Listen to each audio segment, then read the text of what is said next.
नमस्कार मित्रों, विशन धर्मा चैनल आपका स्वागत करता है और अपेक्षा करता है कि आप सुखी होंगे और खुश होंगे।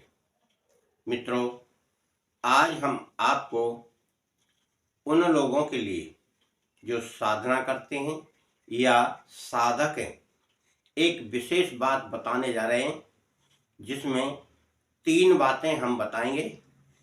अगर कोई साधक इन 3 बातों का विशेष ध्यान नहीं रखता तो उसे न तो साधना प्राप्त होगी और न वह कोई सिद्धि प्राप्त कर पाएगा, क्योंकि साधना में और सिद्धि करने में उन 3 बातों का बहुत बड़ा योगदान है और बहुत ही महत्वपूर्ण है।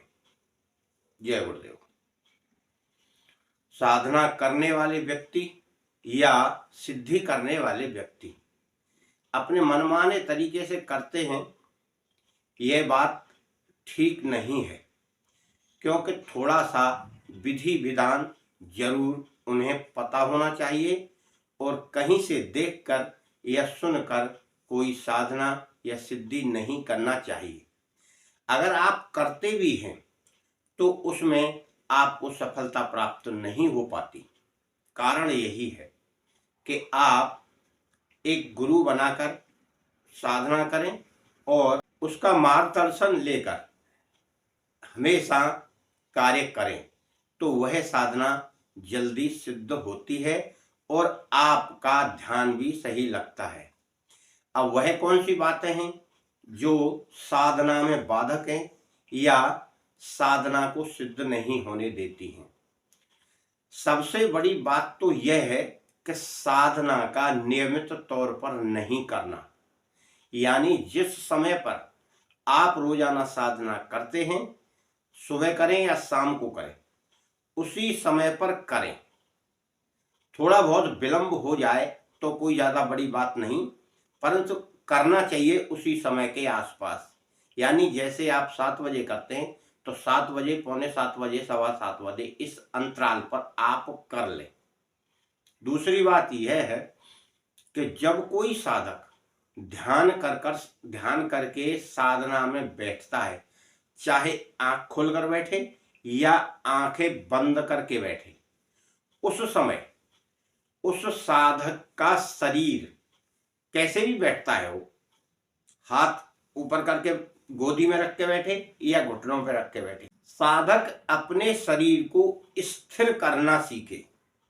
यानी किसी भी कीमत पर वह शरीर हिलना नहीं चाहिए।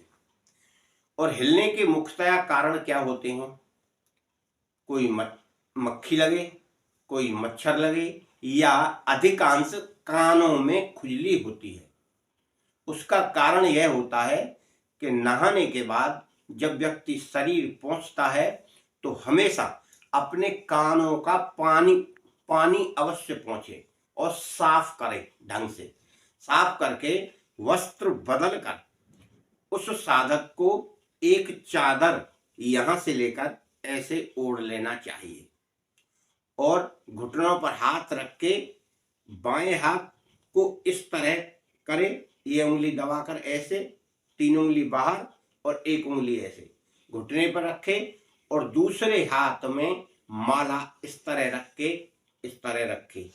यदि साधक कहीं अन्य जगह पर है, अन्य यानी अपने साधना स्थल से कहीं दूसरी जगह पर साधना कर रहा है या मंत्र का जाप कर रहा है, तो उसे माला अपनी चद्दर से ढक लेना चाहिए और अपने नियत समय पर, यानी जहां रोजाना करता है वहां अगर कर रहा है तो माला वो ढक भी सकता है और खुली भी रख सकता है, क्योंकि वह तो उसका स्वयं का स्थल है।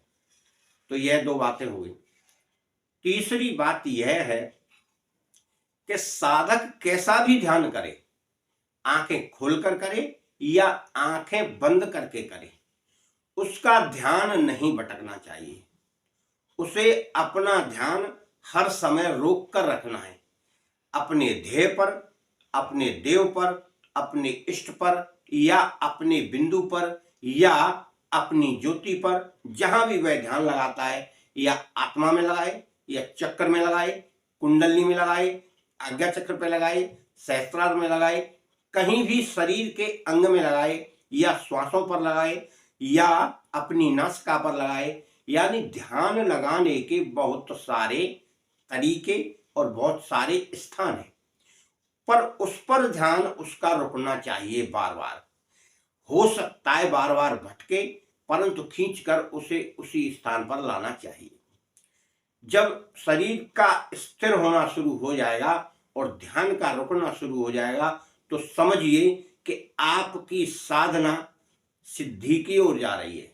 यानी वह साधना दुरुस्त है और 100% आपको सिद्धि प्राप्त होगी।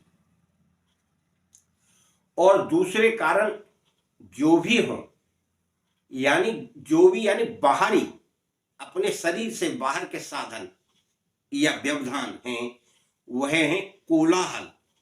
यानी आप ऐसे समय पर साधना कर रहे हैं जो कोलाहल हो रहा है, बार बार कुछ भी कोलाहल हो सकता है, लोगों की आवाज हो सकती है, गाड़ी की आवाज हो सकती है, और कोई व्यक्ति बोल सकता है, आपको कोई डिस्टर्ब कर सकता है।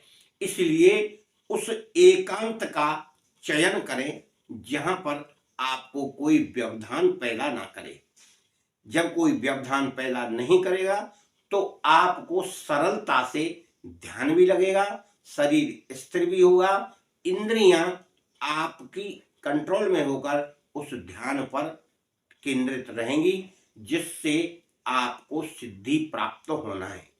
इन कारणों से अगर कोई व्यक्ति वंचित है, यानी इन कारणों को दूर नहीं करता है, तो वह अनायासी प्रयास कर रहा है और अपने समय की बर्बादी कर रहा है, उसे कुछ प्राप्त नहीं होगा।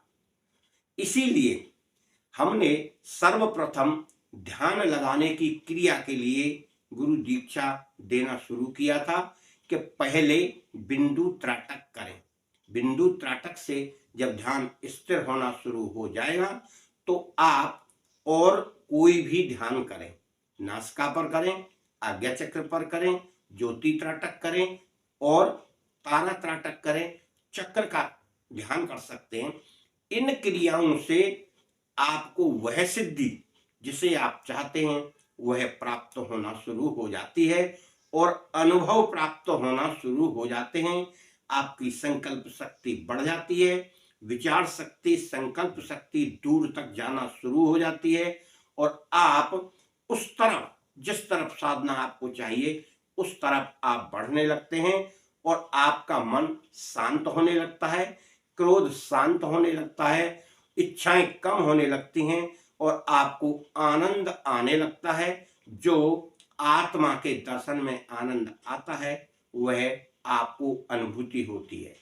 मित्रों, आप इस तरह साधना करेंगे या इसका ध्यान रखेंगे तो आपको अवश्य साधना में सफलता प्राप्त होकर सिद्धियां प्राप्त होंगी।